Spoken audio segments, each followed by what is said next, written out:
The Souderton Big Red will make no headlines this season by their game plan. Run, run, and run some more.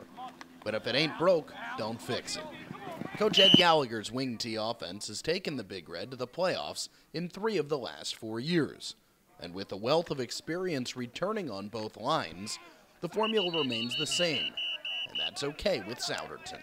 Our strength is definitely in the front line on both offense and defense. I think we have 3 starters back on offense and 3 starters back on the defensive line, and only one of them is both ways. So we really have 5 linemen returning as starters, so that's a pretty good group of kids. We have a lot of returning offensive linemen and defensive linemen, and that's the core of the team. And we have a lot of depth in our running backs, so we have a lot of trust in them.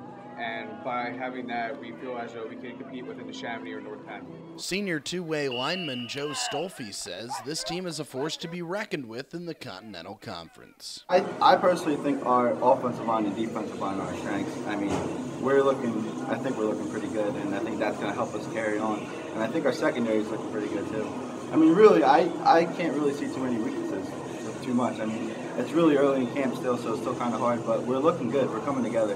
Even though this team is not loaded with Division I talent, the intangibles on this year's squad give Coach Gallagher something to look forward to.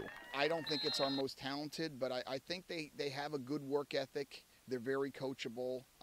They could be the most successful we've had, to be honest with you. I really think we have a good group of kids that want to win, and they're pretty determined.